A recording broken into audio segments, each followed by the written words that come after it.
നെവിന്റെ കേസിൽ നെവിനെ കുറിച്ചൊരു വലിയൊരു അലിഗേഷൻ അതൊരു ഭയങ്കര സംഭവമാണ്. കാരണം വെച്ചാൽ അതിപ്പോ ഷാനവാസ് പറയുന്നത് കൊണ്ട് മാത്രമായിട്ടല്ല ഇത് ആദ്യമായിട്ട് ബിഗ് ബോസ് സീസൺ 7 കുറിച്ച് ചർച്ച ചെയ്യപ്പെടുന്നത്. അതുകൊണ്ടാണ് എഗെയിൻ ഞാൻ പറഞ്ഞത്.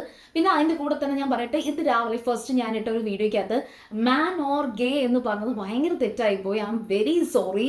ശരിക്കും പറഞ്ഞാൽ ഒരു എന്താ പറയാ, നമുക്ക് മെന്റലി കുറച്ചുകൂടെ ഓക്കെ ആണെങ്കിൽ നമുക്ക് ഈ പറയുന്ന കാര്യങ്ങളൊക്കെ കറക്റ്റായിട്ട് വരത്തുള്ളൂ കേട്ടോ. അത് അതിൻ്റെതായ കുറച്ചധികം പ്രോബ്ലംസ് എനിക്ക് വന്നിട്ടുണ്ട്, ക്ഷമിക്കുക.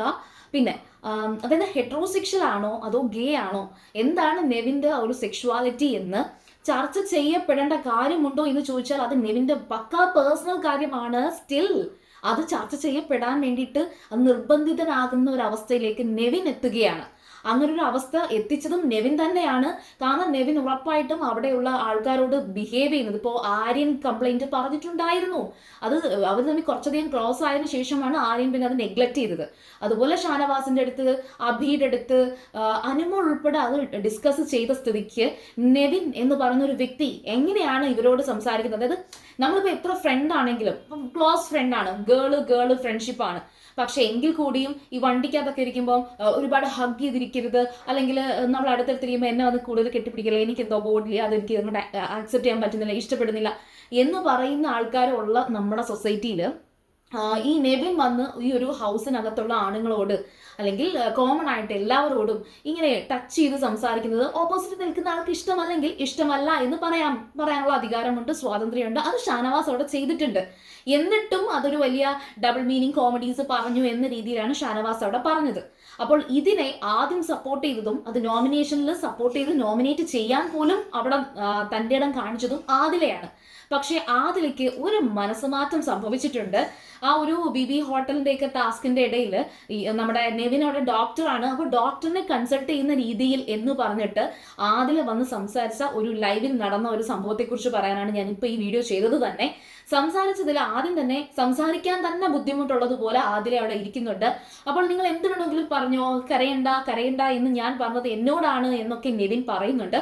അപ്പോൾ ആദില പറയുന്നുണ്ട്, നിങ്ങൾ ശരിക്കും പറഞ്ഞാൽ ഇവിടുന്ന് ആദ്യം ആ ഒരു വാക്കൗട്ട് ചെയ്ത് ഇറങ്ങി ഓടിയല്ലോ, ആ ഓടുന്നതിന് മുമ്പുണ്ടാകുന്ന ആ ഒരു സിറ്റുവേഷനിൽ നല്ല ദേഷ്യം എനിക്കും നൂറയ്ക്കും ഉണ്ടായിരുന്നു. പക്ഷെ നിങ്ങൾ തിരിച്ചു വന്നതിന് ശേഷം ഞങ്ങൾക്ക് രണ്ടുപേർക്കും അങ്ങനെ ഒരു ദേഷ്യമില്ല. പക്ഷെ നിങ്ങൾ പോകുന്ന സമയത്ത് നിങ്ങൾ പറഞ്ഞിരുന്നു നിങ്ങളുടെ ഫ്രണ്ട്സിന്റെ ഇടയിൽ പോലും അവരുടെ റിലേഷൻഷിപ്പ് ബ്രേക്ക് ചെയ്തൊരു വ്യക്തിയാണ് എന്ന് നിങ്ങൾ അഭിമാനത്തോടെ പറഞ്ഞു. അത് ഞങ്ങൾക്ക് ഇഷ്ടപ്പെട്ടില്ല. അതേപോലെ തന്നെ ഞങ്ങൾ രണ്ടുപേരെയും ബ്രേക്കപ്പ് ചെയ്യിപ്പിക്കുമെന്ന് നിങ്ങൾ പറഞ്ഞു. ഈ ബിഗ് ബോസ് ഹൗസിലേക്ക് വരുന്നതിന് മുന്നേ തന്നെ ഒരുപാട് കമന്റ്സുകൾ അത്തരത്തിൽ ഞാൻ കണ്ടു. ബിഗ് ബോസ് ഹൗസിൽ പോകുമ്പോൾ അതിലെയും നൂറയും ബ്രേക്കപ്പ് ആക്കാനുള്ളതൊക്കെ അവിടെ ഉള്ളത് നടക്കും. അപ്പോൾ ആ സെയിം കോട്ട് തന്നെ അല്ലെങ്കിൽ സെയിം സംസാരം തന്നെ നെവിൻ്റെ വായിന്ന് കേട്ടപ്പോൾ അത് ആദിലേക്ക് ഒട്ടും തന്നെ എന്താ പറയുക ട്രിഗർ ചെയ്തു എന്നല്ല, അത് തീരെ അങ്ങോട്ട് വിഷമം വന്നു എന്നാണ് ആദില അവിടെ നെവിൻ്റെ അടുത്ത് സംസാരിക്കുന്നത്. പിന്നെ ആ ഒരു സംസാരത്തിന്റെ ഇടയിൽ തന്നെ ആദില പറയുന്നുണ്ട്, ഞാൻ കുറച്ചധികം എടുത്തു ചാടിയോ, ഷാനവാസിന്റെ കാര്യത്തിൽ ഞാൻ എടുത്തു ചാടിയോ എന്നെനിക്കൊരു ഡൗട്ട് ഉണ്ട് എന്ന് നെവിനോട് ആദില സംസാരിക്കുന്നുണ്ട്. ശരിക്കും പറഞ്ഞാൽ ഈ ഒരു സംസാരത്തിൽ എനിക്ക് തോന്നുന്നു ലാലേട്ടൻ വരുന്ന സമയത്ത് ഷാനവാസ് എഗെയിൻ ഒറ്റപ്പെടാൻ സാധ്യതയുണ്ട്. പക്ഷെ ഷാനവാസിന് ചിലപ്പോൾ ഒരു കൂട്ടേ ഉണ്ടായിരിക്കത്തുള്ളൂ, അത് അനീഷ് മാത്രമാകാനുള്ള സാധ്യതയുണ്ട്. അക്ബർ കുറച്ചിടത്തേക്കും ലോയൽ ആയിട്ട് ഷാനവാസിന്റെ ഭാഗത്താണ് ശരിയെങ്കിൽ ഷാനവാസിന്റെ കൂടെ നിൽക്കണമെന്നും നെവിന്റെ ഭാഗത്താണ് ശരിയെങ്കിൽ നെവിന്റെ കൂടെ നിൽക്കണമെന്നും ഒക്കെ അക്ബർ വിചാരിക്കുന്നുണ്ട്. പക്ഷെ ഇവർക്ക് ആർക്കും തന്നെ ഈ നടന്ന പ്രശ്നത്തിൽ എന്ത് നിലപാടെടുക്കണം, ഒരു വിസിബിൾ ആയിട്ട് ഇത് ശരി ഇത് തെറ്റ് എന്ന് പറയാൻ പലർക്കും അവിടെ പറ്റുന്നില്ല. അത് സ്വാഭാവികമായിട്ടും അത് ആരുടെയും കുറ്റമായിട്ട് എനിക്കും തോന്നുന്നില്ല.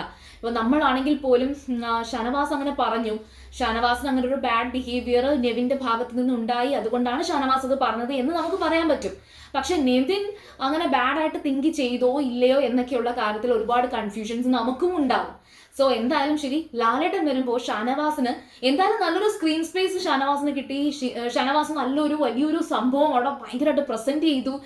അതൊക്കെ വെച്ച് നോക്കുവാണെങ്കിൽ ഷാനവാസിന് ഒരു ചെറിയ അധികം എന്താ പറയാ സ്ക്രീൻ സ്പേസും അതുപോലെ കോണ്ടന്റും കിട്ടി എന്നേ പറയാൻ പറ്റത്തുള്ളൂ. പിന്നെ ആ ഒരു കുറച്ച് മല്ലിയില എടുത്തതിന്റെ പേരിൽ ഉണ്ടായ വഴക്കിലാണ് ഇങ്ങനൊരു പരാമർശമൊക്കെ ഉണ്ടാകുന്നത്.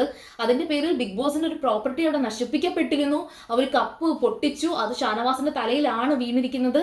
അത് ഷാനവാസ് പറയുന്നുണ്ട്, ഞാൻ പൊട്ടിച്ചു എന്ന് നെവിൻ പറഞ്ഞത് എനിക്ക് അത് ഉൾക്കൊള്ളാൻ പറ്റിയില്ല, അതെനിക്ക് ഭയങ്കര വിഷമമായി. ഇതൊക്കെ ജിസയിലുമായിട്ട് സംസാരിക്കുമ്പോൾ ഷാനവാസ് പറയുന്നുണ്ട്, സോ ഒരുപാട് സംഭവങ്ങൾ ഈ ഷാനവാസിന്റെ വിഷയം എന്തായാലും വരും. അപ്പൊ ആര്യന്റെയും റെനയുടെയും ഒന്നും വിഷയം അത് തുക്കട കേസായിട്ട് അത് അവിടെ തന്നെ ഒതുങ്ങി. പക്ഷെ ഷാനവാസിന്റെ വിഷയമാണ് മിക്കവാറും ലാലേട്ടൻ ഈ ആഴ്ച വരുമ്പോൾ ഏറ്റവും കൂടുതൽ തൂക്കാൻ പോകുന്നത്. പിന്നെ വിഷയങ്ങൾ ഇനി ഉണ്ടാകാൻ റിയാസ് വന്നിട്ടേ ഉള്ളൂ. നമുക്ക് ആ വിഷയങ്ങളുമായിട്ട് അങ്ങോട്ടേക്ക് പോകാം. അപ്പോൾ ലൈവ് അപ്ഡേറ്റ്സ് കാണാൻ വേണ്ടിയിട്ടും കൂടുതൽ വിശേഷങ്ങൾ അറിയാൻ വേണ്ടിയിട്ടും നിങ്ങൾ സീരിയൽ ഗ്രാൻഡ്മാ സബ്സ്ക്രൈബ് ചെയ്ത് ഫോളോ ചെയ്യുക. അതുപോലെ തന്നെ വീഡിയോ ഇഷ്ടപ്പെട്ടാൽ നിങ്ങൾക്ക് കമന്റ് ചെയ്യുക, നിങ്ങളുടെ അഭിപ്രായങ്ങൾ പറയുക, തെറ്റുകളൊക്കെ ഉണ്ടെങ്കിൽ തിരുത്തുക. അതുപോലെ വീഡിയോ ഇഷ്ടപ്പെട്ടാൽ നിങ്ങൾ ഷെയർ ചെയ്യുക, നിങ്ങൾ സപ്പോർട്ട് ചെയ്യുക. അപ്പോൾ ഞാൻ പോയി വരാം. ബൈ.